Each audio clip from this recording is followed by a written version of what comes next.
Hello students, welcome to PNYC. So today we are going to see the fifth chapter in the syllabus, that is towards green energy. So basically, as the name suggests, here we are going to talk about the energy resources, both renewable and non-renewable. And as a default, we are also going to see their pros and cons, what of which is helpful, the current conditions and the current capacities of various power plants in India, so on and so forth. So to begin with, classically, as we start with the introduction of any chapter, let us see what is meant by energy. So here, basically, what you're supposed to understand is what is energy, what are its forms and types, and then the basic principles of generation of energy, how any kind of energy is generated. Now, this point, of course, I've included in the briefing, but in your syllabus or in your textbook, it is given as a separate paragraph point. But then I thought that it would be better clubbed because everything begins and then revolves around electrical energy because that is the maximum thing that we require. All of this that you see working here, the video of phones through which you are viewing this, if you are viewing this on YouTube, the internet, satellite communication, everything requires electricity for its functioning. So it could be live in terms of MSCV supply as we get in our houses, or it could be indirect stored in the form of batteries and cells. So let us understand what is meant by energy. If you would wonder that why is this chapter included in science, so it could as well be put in science one, right? Because there is so much of physics and to a certain extent chemistry. But then overall, just understand it this way that all forms require energy to function and work, right? Let it be live or non-live forms. This fan, these tube lights that you see working here are all non-live, but they still need energy to function and move, right? So in terms of locomotion, now locomotion is not a term that we use for non-living creatures,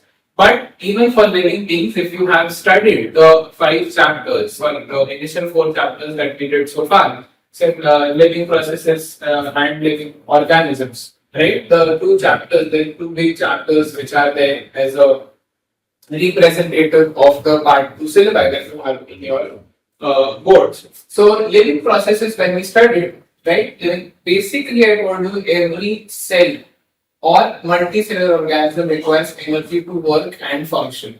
Basically working and functioning comes later and need to survive and sustain. Even if you are not reproducing, right? Or if you are not doing anything, like now I am moving in front of you. Even if I stand still like this, I am still respiring. I need energy to survive, right? Who is giving me that ATP? Energy ATP, right? Adenosine triphosphate. Now, this is with reference to biological significance of biological samples. Here, we are going to see this concept as a whole in terms of more of physical science, right? What is meant by energy, right? What are the different types and what are the forms in which energy can be harnessed or produced? So, 2 major types are potential and kinetic energy. Energy which is stored and unutilized with your PE, that is potential energy, right? In your physics 1, you will be studying, science 1, potential energy, and your KE is nothing but your kinetic energy, which is the energy that you actually use. So, the potential energy is in the hydrothermal vents, or it is say probably in the inverter batteries that are there in the next to. The kinetic energy is this fan working over here. The kinetic energy is the AC that is working, the tube lights. So whenever energy is being utilized for functions of moving, locomotion, or utilization of any machinery equipment, it is termed as kinetic energy. And when energy is stored in unused form, it is nothing but your potential energy. So what are the different forms in which energy exists and we can use it? I have just put out these 5 major types. In combinations, there could be more, and then you can add on to the list. So, the most widely used and required is electric energy, electricity that we need for all charging our phones, using our day-to-day, equipment that we have in house. Let it be your mixer, blenders, your tube lights, phones, gas geysers. So, if you have electric geysers at your place, so you know better, right? I need not give the examples. You might give me more examples than I can think of at the moment. Then you have hydrothermal energy. So hydrothermal means, as the name suggests, hydro meaning coming from water, and then that is generated into thermal energy, which is ultimately used to produce electricity. Don't worry, we'll be seeing all of this in detail in the schematics, which has been given to great extent in this chapter. Nuclear energy, wind, right? This is a renewable source of energy that is being currently used, and solar energy, not to forget. So these two are being excessively used or being promoted by the current government for utilization of energy generation, because first of all they are not as polluting as the classical ones or as the traditional ones, especially coal, right? And then there is usually very little waste that is generated, right? And it does not harm the environment as compared to, say, hydrothermal or thermal energy, in which coal is being utilized. So now this last point, generation of energy, how do you generate energy? So this is a small diagram that is given in your textbook. Now in this, essentially, energy can be generated in two ways. So what do you need? You need a magnet, right? And you need a conductor. So this conductor is going to be some kind of metal piece. It could be a copper wire, it could be an alloy, whatever suits the best. Okay. Now, a potential difference is generated when either the magnet is stationary and the conductor moves, or vice versa, that is, the conductor is stationary and the magnet moves. Now, in this figure, the conductor is stationary and the magnet is moving. So that is why I have written rotating magnet over here. Now, when this magnet rotates at a very high speed, there are lines of flux that are generated. Now, these lines of flux are nothing but your electromagnetic waves. Greater details of this will be done further in your high school when you go to your 12th and pursue science. For now, just remember that doing this can be achieved in two ways: conductor stationary, rotating magnet, or rotating magnet and moving the conductor piece or the rotating conductor. So when this happens, what happens is usually this is linked with coils. Now these are obviously made up of a metal which will have high conductivity and low or least resistance. So basically the best choice is copper. Most of our wiring in our households and even otherwise is copper, right? So usually this will be a copper coil or it could be an iron coil, whatever. So these lines of flux, which are nothing but electromagnetic waves, are going to induce an EMF, right? What is EMF? EMF is nothing but an electromagnetic field. Now this electromagnetic field is ultimately going to generate your electricity, right? Which is going to be reflected in terms of voltage. So this is a voltmeter, which is just shown over here. Represent that voltage is generated. Ultimately, in a sense, what is electricity? It is difference in voltage, or when some kind of potential energy is being utilized to perform a work or a task in which it gets utilized or service. It gets converted into kinetic energy. So now this is about how to generate energy. This is about the hydro or hydrothermal energy that can be generated. So now here what happens is, this is a turbine. Okay, now depending on the source, depending on the purpose, your turbines can vary in design and dimension a lot. So now this is about hydrothermal, because here, as you see, I have labeled high velocity steam. Now where will steam come from? Do you pull it from the environment and the atmosphere around you? No.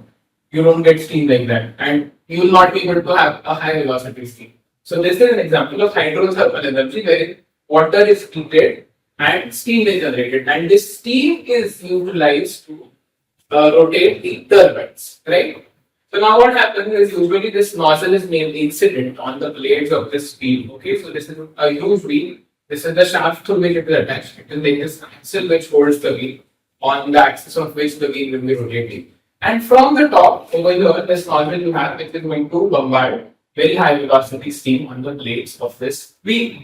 Now when this happens, this will go on rotating, right? And it will rotate at a very high speed. So usually it is clocked in terms of RPM, right? Revolutions per minute or rotations per minute. And then due to this rotation, there will be generation of energy in the form of electricity, right? So this is an example of hydrothermal energy. Apart from that, you have hydro energy or hydroelectrical energy, which is utilized through dams. That is given as a last point in your textbook, but the mechanism essentially is the same. Over there, water is the incident thing. Here, high velocity steam is the incident thing which moves the turbines. Over there, it is passive movement of water, because water is stored in dam, right, at a very high pressure and preferably at an elevated height. So when this water is released, it is going to rotate the turbines. So you perform two tasks in one. So you are also releasing the water from the dam, right? Which has to be used downstream for irrigation, household, whatnot, for the municipal corporations to utilize, for the villages through which the river used to flow, right? And meanwhile, as you are leaving the water jet, you are also generating electricity meanwhile. So this is basically, in a sense, what are we going to study in this chapter.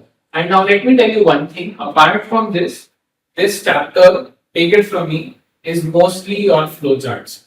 So if you are good at making flowcharts and mind maps, you are done with the chapter. You need not read line by line, except for certain factual facts, like for instance, which is the power plant which generates the largest amount of energy in India. It's Vindhyanagar, Madhya Pradesh, Gujarat, in Maharashtra, you have Chandrapur, how much kilowatts of energy generated. So these factual figures you have to remember it as is, because there is not much logic to it. But apart from it, if you want to know and study this chapter in a shorter period of time, I will be giving you the flowcharts, and they are enough. If you are good at explaining, if you can put your thoughts in words, then those flowcharts will help you write brief answers as well.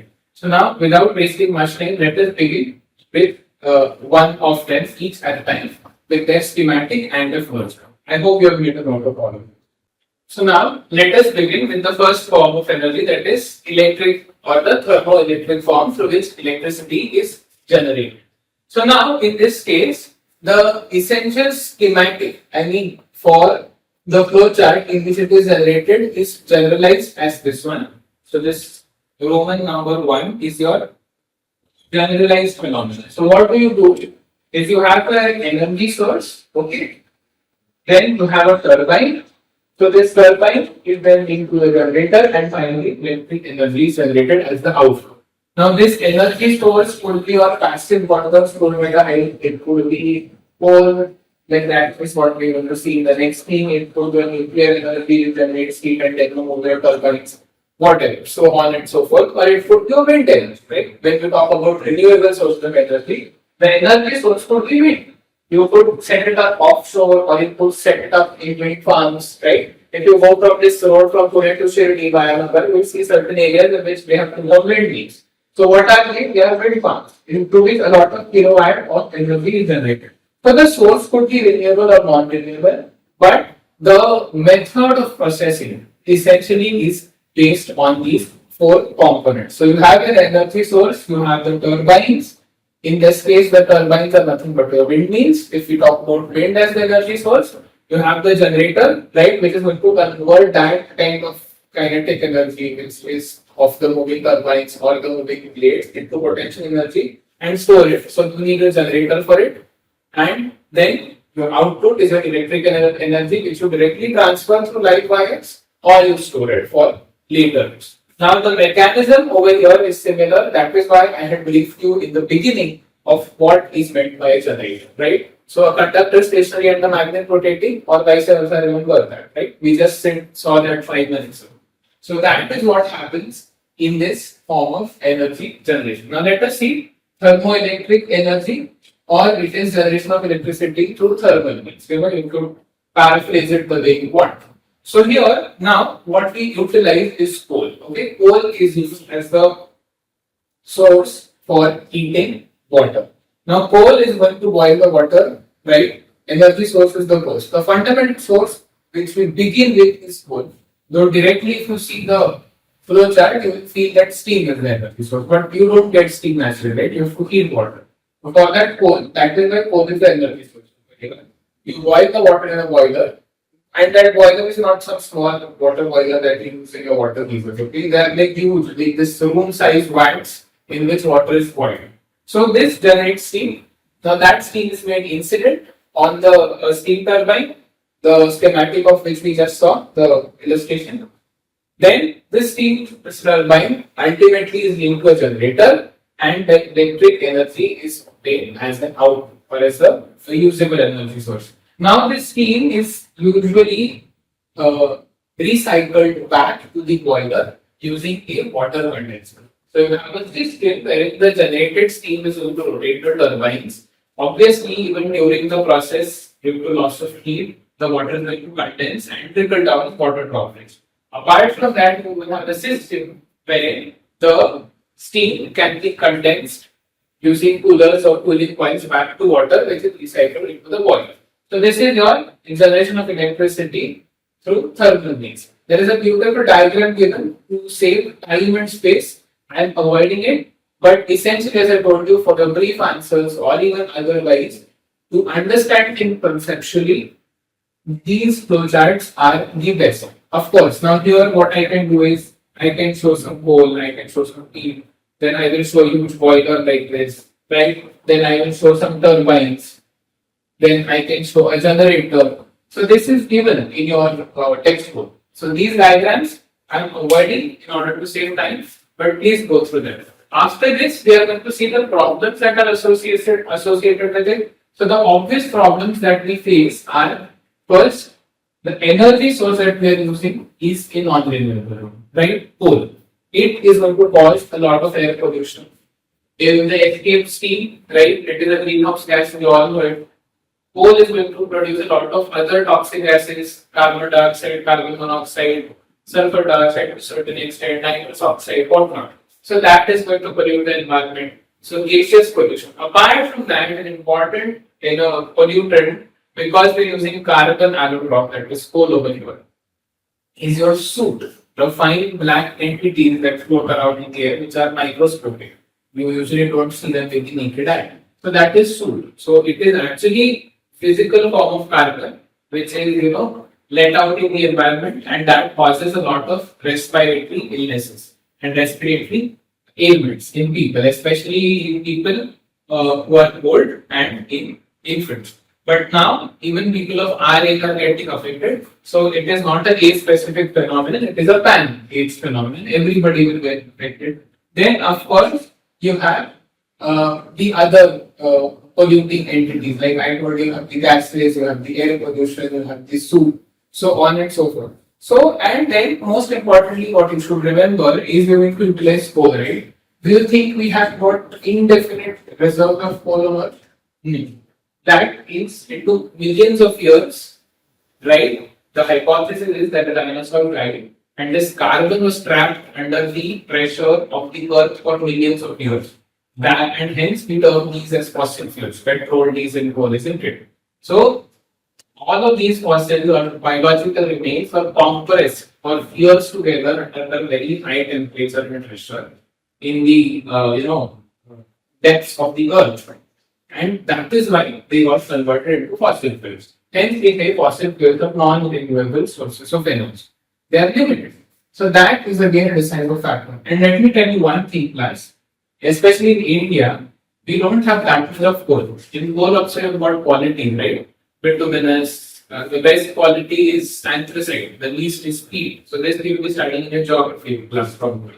So we don't have the best quality coal, of course, and we don't even have enough coal mines in India. So most of the coal is imported. We are a large importer of coal from Australia. So again, that has got multitude of consequences in terms of revenue, pollution, water. So this is not a very desirous thing. Though a lot of plants in India generate energy through coal, even currently, because we do not have schemes or places in which we can completely install renewable sources of energy and utilize them. So after this, let us see how to generate nuclear energy. So now, this schematic shows how to generate electricity from a nuclear power plant. So essentially here your source is going to be some kind of radioactive material or anything that is nuclear energy compatible. Obviously you will have to take radioisotopes or anything that is radioactive, right? So many elements of the lanthanide series, and the best one which is actually found is uranium or plutonium. So here your reactor will contain this as the fuel source. Okay, so these are your fuel sources. What are they? Uranium or plutonium. So now here in the reactor, they are having very huge vessels, doubly walled, thick walled, right? So that the radiation should be contained within it. The zone is also no man zone around these. Everything is robotically monitored and exercised, and only in times of repair, if and when it is required, people wear out suits along with radiation badges and then they go. Okay. a lot of effort, a lot of stringencies to be practiced. Otherwise, you will be exposed to lethal radiation. So usually you wear lead suits or suits made up of lead or anything that is going to attenuate the radiations. Here also the system is more or less the same. The fuel here or the energy source is different. In the thermoelectric one, we have seen 4 volts energy source. Here your energy source is these radioactive elements. Steam is generated, steam turbine, generator, electric energy. Again, this steam through a water condenser will be converted or condensed back to water, and this is how it will be utilized. So, what is the crisp mechanism or the principle behind it is this small diagram or this small chemical reaction that I am showing. What happens if take uranium 235? Okay, so uranium 235 is bombarded with one single neutron. Now, when one neutron is forcibly bombarded and introduced into its atom, it gets converted into U236. Neutron has got atomic mass. It will be increasing the atomic mass by 1 unit, so 235 becomes 236. Now, what happens is this uranium 236 is highly unstable. It cannot remain in its U236 format, so it breaks down into 2 other elements. Now, this process is known as nuclear fission. So, nuclear energy is related to nuclear fission experiment, right? So, now this 236 uranium is going to undergo nuclear fission and get converted into 2 nuclei. Now, these 2 nuclei are 2 different elements. One is the barium and the other is krypton. Forget about the molecular weights. You need not remember it at the moment. Just remember the mechanism. So, U235 gets converted to U236, which then breaks down into barium and krypton. Now, in this process, 3 neutrons are released. How many? 3 neutrons. And 200 meg electron volt of energy. Such a huge benefit, right? Conservation of one element. Now, what happens is these 3 neutrons are available for the next U235 to be bombarded. So, they again go and bombard this U235 and this continues. And this continues, and it is like a log arithmetic process. So it will go on and increase.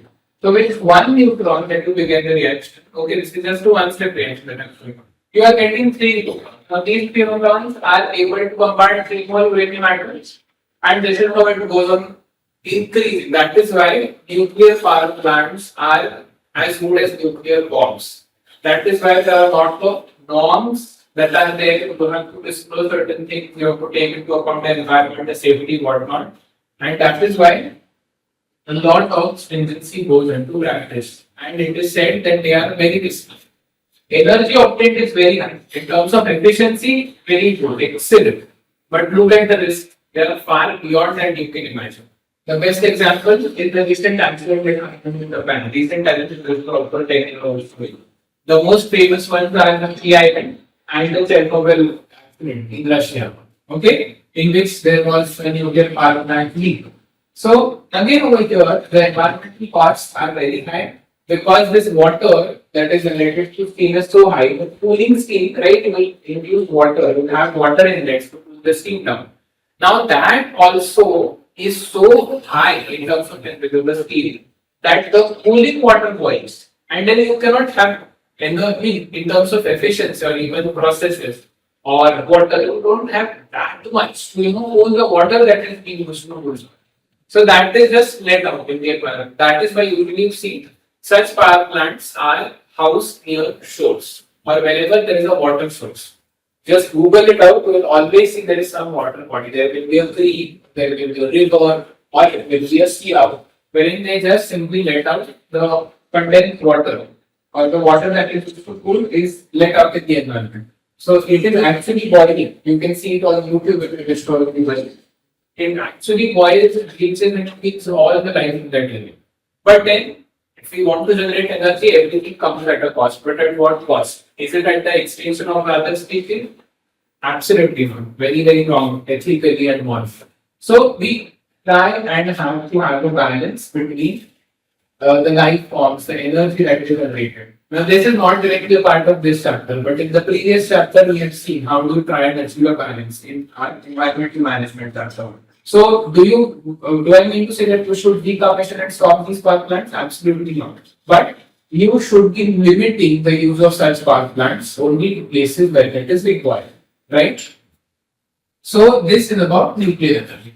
After this, now let us see what are the other sources of energy and how to generate electricity. Hope you have made a note of this. So now let us see what are the other sources through which we also generate energy. Now the other non-renewable source of energy, we saw coal, we saw thermal, we saw hydrogen. Now it is natural gas.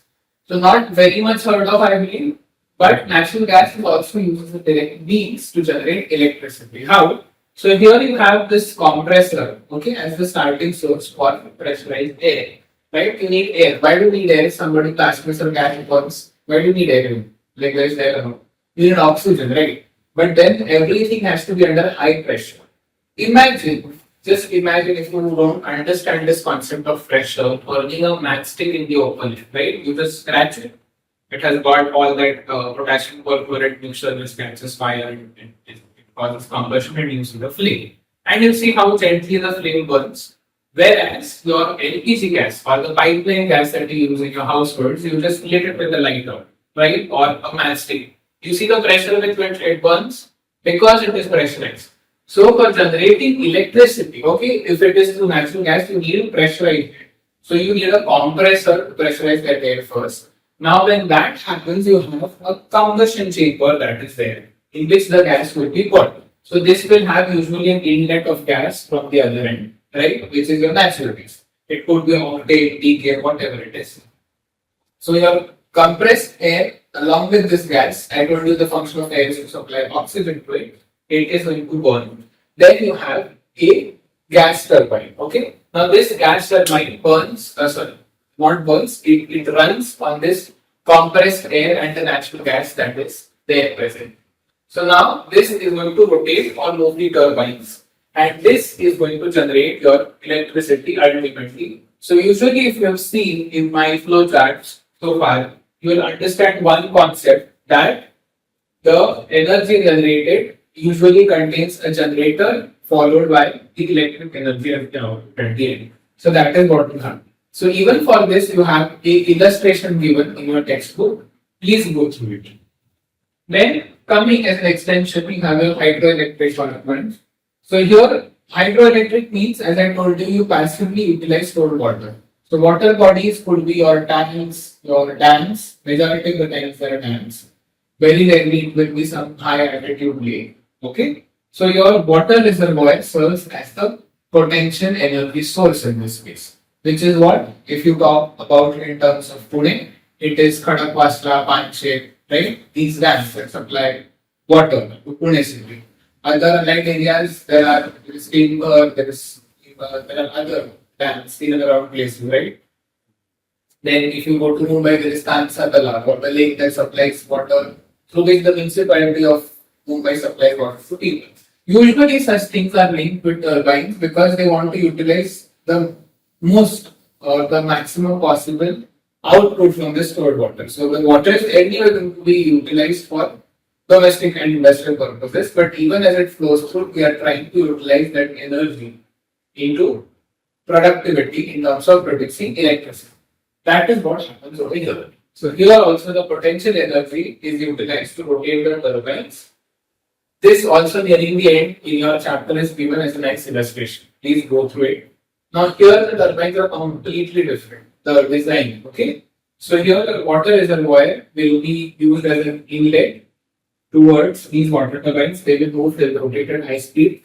They will generate electricity, and this electricity will be then conveyed to the nearest electric power plant station, or it will be stored for further use. So usually, I'll show it out there.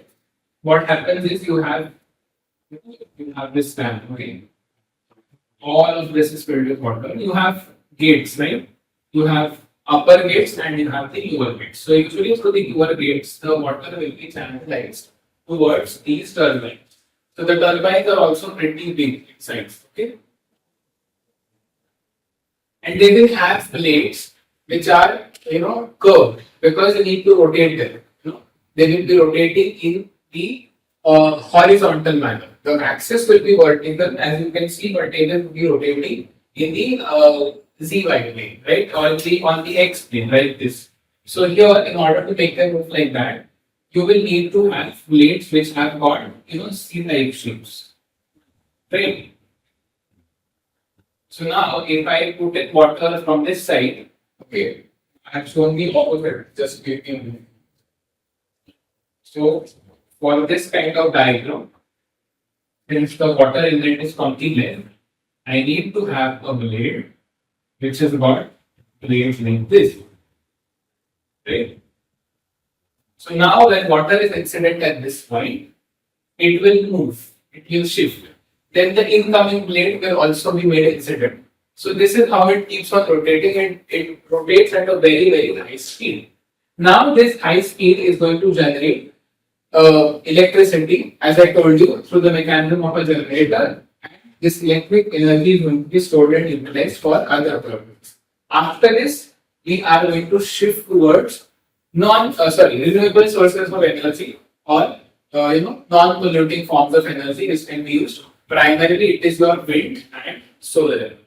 So I hope you have understood this concept of how hydroelectricity is generated, and also this concept of natural gas related electricity generation. So now, as I said, let us begin with the first form of renewable source of energy, that is the wind energy, right? So here also the mechanism is pretty simple. Your energy source is the wind itself.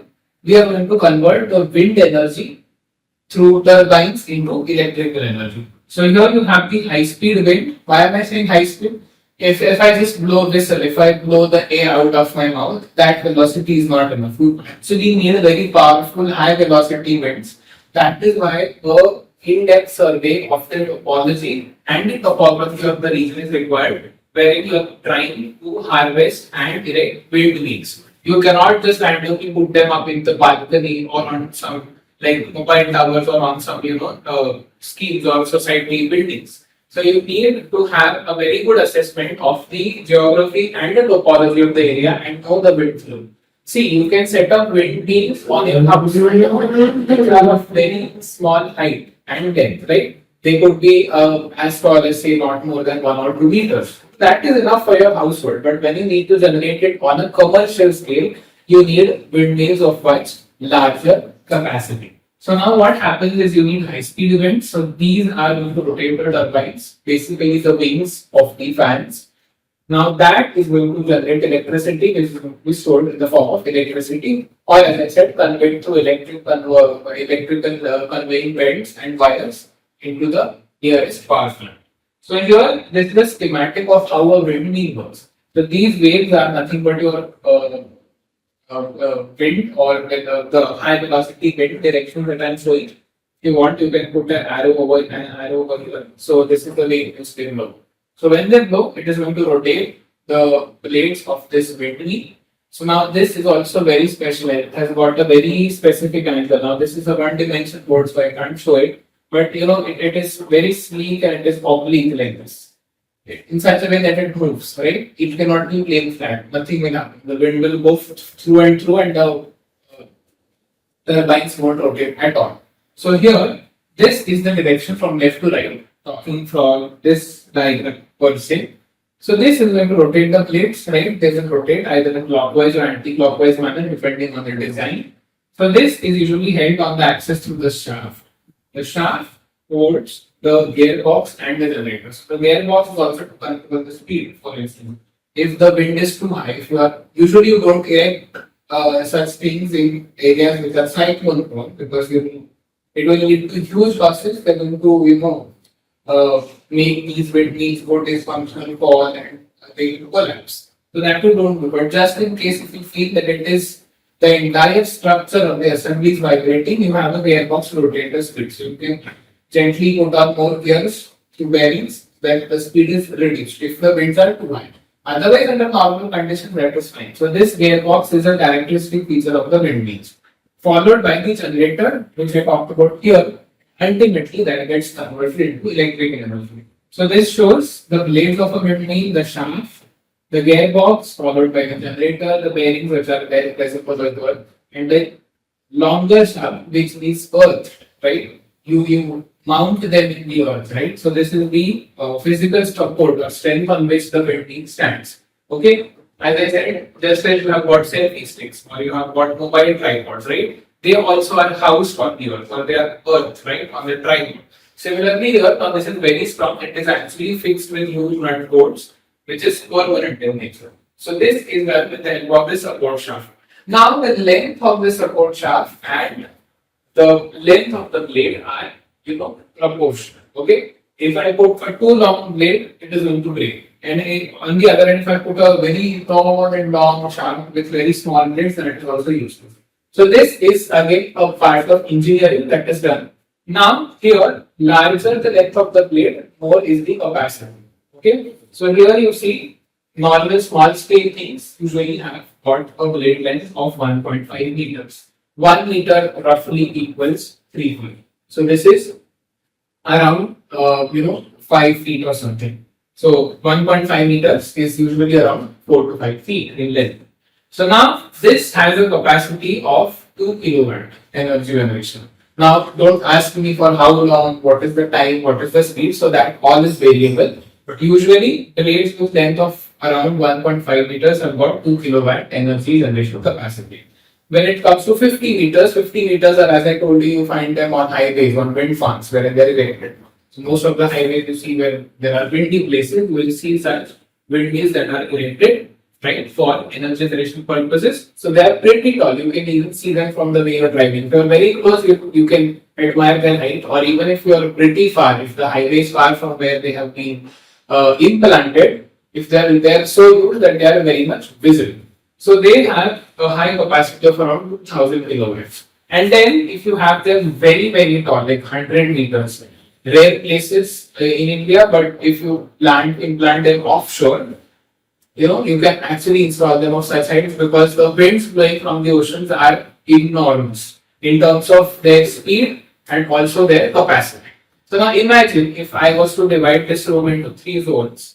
So say, for instance, the midstream zone has got a high velocity, others get diffused. But on shores, that is usually not the issue. It is of a uniform length and it usually flows at a very high speed.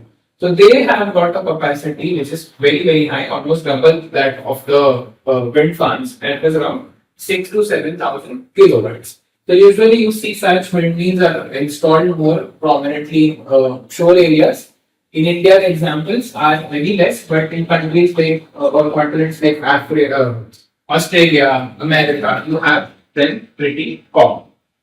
So this is about wind energy. After this, let us see the most awaited form, and which is actually a boom in the industry, about solar cells and solar energy. I hope you have understood this well and made a note of it. So welcome back. Now let us see the details about how we harness and utilize solar energy. So solar energy essentially comprises of a solar cell. We also term this as a photovoltaic cell. So solar cells, why photovoltaic? Photo meaning coming from light. What is the light source? It is the solar energy or the sun, which is the source. And now that gets converted to electric energy through voltage differences, hence we term it as a photovoltaic cell. So now this solar energy is going to get converted into through the photovoltaic cells into electric energy, which is going to be stored into the batteries. Now these batteries will be channeled through the inverters through the electric equipment, which could be your chargers, blenders, or normal household electrical appliances like fans, table fans, tube lights, whatnot. And this is usually on an alternating current. Okay. So now usually, especially talking about in terms of India, we always have this current that is alternating in nature. Okay. In certain places, it is direct current. So whenever you use your batteries, okay, the normal pencil batteries or your mobile phone batteries, they don't have AC, they have DC, it is a direct current. Now this is a physics concept which I am not going to explain out here. So there is, whenever electricity flows, it is either in the form of AC or DC. AC is alternating current and DC is direct current, which is uniform. DC in terms of fatalities or lethality is more lethal than alternating current. Okay, so if you want to experience a shock, direct current is more fatal and more life-threatening than alternating current. So, since we're talking about India, it is about AC. Certain places you can also have direct current. So, in India, what are the regulations for current? It is 50 hertz to 30 hertz. But honestly speaking, none of our appliances or the MSCB supply that comes is 230 volts. it varies pretty high. It can go from 180 to 250. That is why usually sensitive appliances have a stabilizer. You see your fridge and TVs will always have a stabilizer. These days they don't have it or they have it inbuilt, but otherwise in olden days when we were kids, we usually had this, box kind of a thing set up on our refrigerators, which was volt guard, or it had got that CAN label, the CAN symbol. So that is nothing but a voltage guard. So in terms of high fluctuations of voltage, usually the stabilizer steps in and gives out a uniform voltage. If the voltage is too low, your appliance is going to go bad, and if it is suddenly high, like 250, beyond 230, the fuse is going to go off. So the stabilizers are required. Coming back to the point, so this is the general functioning of a solar cell and how solar energy is replaced. Now, what is the mechanism? It is very simple: solar thermal energy. So now here, what we do is we convert the energy obtained from sun into heat that is usually utilized to convert and rotate the turbines, which is linked to the generator, finally giving you electric energy as the output. That is what is shown in this flowchart. The sunlight concentrators are usually used, so they give mirrors, beams, whatever. Then you have the absorbers, which are nothing but a photovoltaic cells, usually silicon wafers or any other material that is a good conductor and absorber of sunlight. This is going to heat up. Of course, then you have the reactors in which water is going to be placed, or boilers, which have been not written over here, because from absorbers you don't get steam, right? You need water to generate steam. But since in your textbook this is given this way, I have shown it. If you want, you can say this will be for the absorbers will be further linked to some kind of water body or a water reactor, or in simple words, a boiler. And then this boiler is going to make your steam turbine move, and then that is going to generate electricity through a generator. Of course, this water can be recycled through a water condenser over here. That all you know by now. So now let us see this interesting concept of what is meant by cells in series and cells in parallel. This is slightly physical in terms of subject. This is more of physics, but it is very interesting. Don't worry. Don't get physics phobic immediately. I'm not going to explain any, out of the blue formula stream. So the basic formula we all know, that is V is equal to IR. That is what? The voltage induced is equal to the product of current and resistance. I is your current, R is your resistance. So here I have shown two possibilities. So when these photovoltaic cells, which are also termed as solar cells, are placed in series, what you get is the potential difference or the voltage. Okay. Now here I will be using these two terms interchangeably, which is one and the same. So your potential difference is nothing but your voltage, ultimately your electrical energy. Right? So please remember this. Potential difference will give you difference in voltages. Voltage is actually what electricity you generate. So now, when cells are placed in series, that is adjacent to each other, what happens is then current does not add up. The current of the individual cell remains the same. So cell 1 current, that is I1, will be equal to I2. So the total I, so if I was to say I total is equal to I1 is equal to I2. But in terms of potential difference of the voltage is the summation of the number of cells that are adjacent or that are put in series. So the Vt or the total voltage will be a summation of V1 and V2. Now, in case of parallel cells, the concept is reversed. What happens then? Here your potential energy is not added. I told you, what is potential energy? Nothing but the voltage or electricity generated.